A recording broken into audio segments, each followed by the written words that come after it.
There's always a chance somebody can be traded. You already know as a Raiders fan, how could you say there's not? Let's jump into it.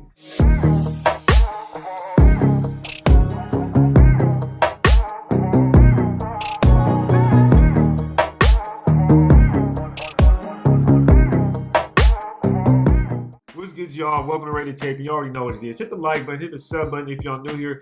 But we here to talk about the Darren Waller speculation or rumors, whatever you want to call it.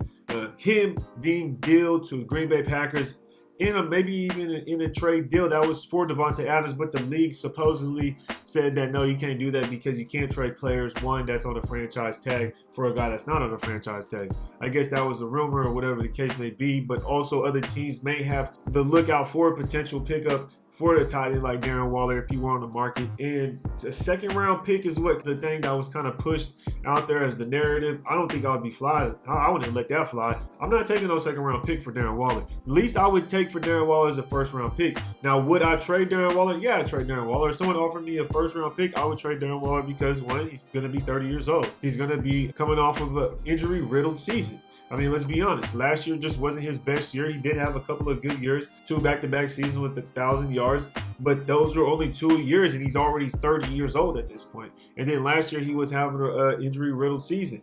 And I feel like there was something there more than just the injuries. In my personal opinion, this is just me. I think there's more that you kind of see the top of it, but you don't understand and see everything at the bottom. How would you want to be a 31-year-old tight end going into the last year of your contract and then potentially be traded? I don't think you would really want that. You'd really just go ahead and get it done right now. Either you want to keep me long term, give me that extension, or you just trade me this year and then the other team will give me an extension at the age of 30. Some people may say that the age doesn't really matter. I mean, call it what you want. But us as a team, would you want a 33-year-old Davante Adams, 31-year-old tight end and Darren Waller, and then 32-year-old quarterback and Derek Carr? I mean, we'd be paying all of those guys pretty much max contracts, and they'd all be above 30 years old. Somewhere in there, we're going to have to figure out how to bring in a superstar in youth. And I know we have Hunter Renfrow, but if you sign Darren Waller, how are you going to sign Hunter Renfrow and continue to pay Davante Adams, continue to pay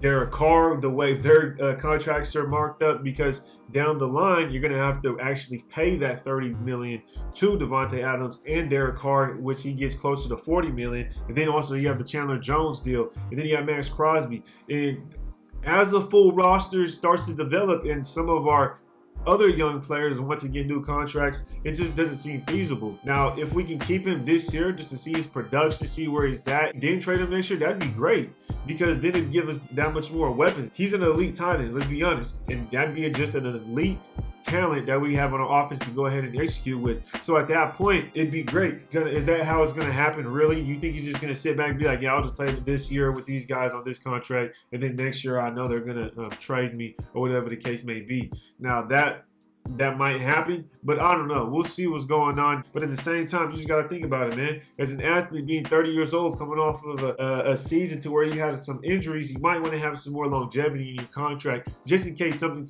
were to happen. So we all have to keep all those things in mind, considering the team we literally just signed and pretty much built this offseason alone. And we really going to need help in this draft. So we really have to hit in this draft. And speaking on the draft, though, man, make sure y'all tune in this Thursday, Friday, the whole draft coverage. We're going to be live. We may bring some people on to talk about some of the picks that may happen, ask for some prediction, and see how everything like that is going on. So I appreciate y'all tuning in. You already know what it is. Make sure to hit the like button, hit the subscribe button as well. Make sure if you want to check out these hats, go to redemptionbrand.com or just go on the Instagram page. Check it out if you want to go ahead and look on there as well. Make sure y'all stay tuned. Appreciate everybody tuning in. Rate the tape.